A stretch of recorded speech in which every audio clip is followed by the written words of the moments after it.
बच्चों, आज हम लोग कक्षा 10 के हिंदी में एक टॉपिक रचना के आधार पर वाक्य भेद को समझेंगे।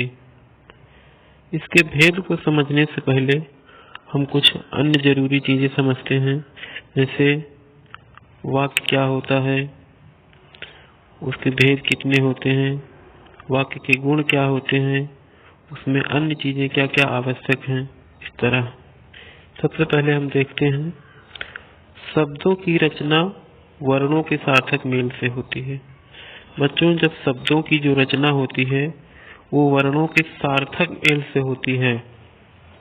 इन्हीं सार्थक शब्दों के सार्थक एवं व्यवस्थित मेल से वाक्य बनते हैं।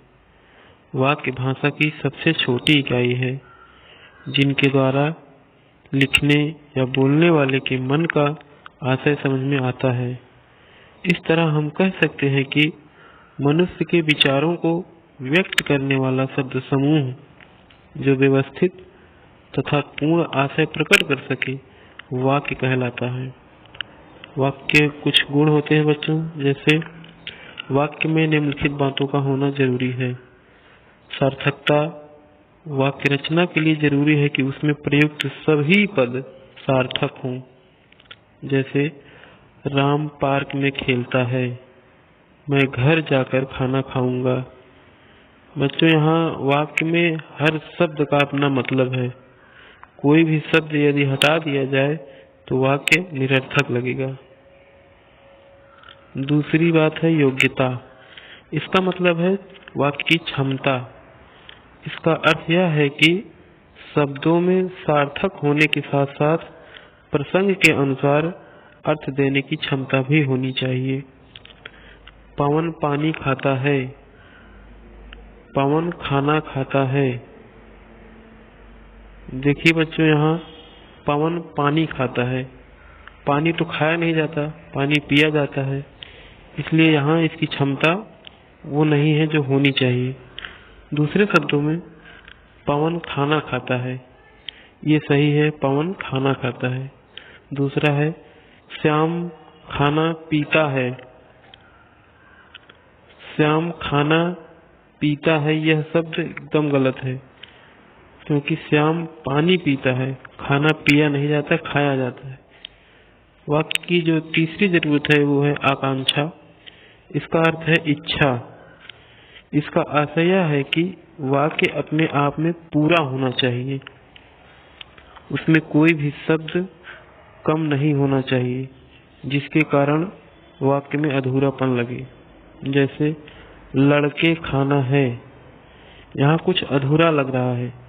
लड़के खाना खा रहे हैं, ऐसा होना चाहिए। सैनिक लड़ है, इसमें भी कुछ कम है। सैनिक लड़ रहे हैं, ये होना चाहिए। अगला है पदक्रम। वाक्य का सही अर्थ जानने के लिए शब्दों का उचित पदक्रम होना जरूरी है।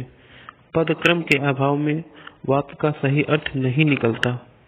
जैसे सारे देश के नागरिक कर्तव्यनिष्ठ हैं, यहाँ कुछ गलत सा लग रहा है। सही है, देश के सारे नागरिक कर्तव्यनिष्ठ हैं।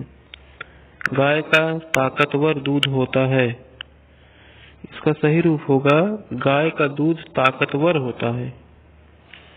अगला है अन्वय। इसका अर्थ है मेल।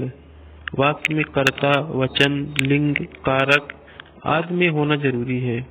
इसके बिना वाक्य का पूर्ण अर्थ नहीं निकलता। उदाहरण, मेरा देश में अनेक नदियां बहती हैं, यहाँ कुछ गलत लग रहा है। सही होगा इसका, मेरे देश में अनेक नदियां बहती हैं। चूहे किताबें कुतर गई, इसका सही रूप होगा चूहे किताबें कुतर गए। अब हम आते हैं वाक्य के अंग पर। वाक्य के कुछ अंग होते हैं। वाक्य की संरचना के आधार पर उसके दो भागों में विभाजित किया गया है, एक उद्देश्य, दूसरा विधेय। उद्देश्य वह होता है वाक्य का वह अंग जिसके विषय में कुछ कहा जाए, उसे उद्देश्य कहते हैं। उदाहरण, राम सो रहा है, यहाँ राम उद्देश्य है। राजू खाना खा रहा है, यहाँ राजू उद्देश्य है। किसान फलों के पेड़ भी लगाते हैं, यहाँ किसान उद्देश्य है। जवान देश की रक्षा करते हैं, यहाँ जवान उद्देश्य है।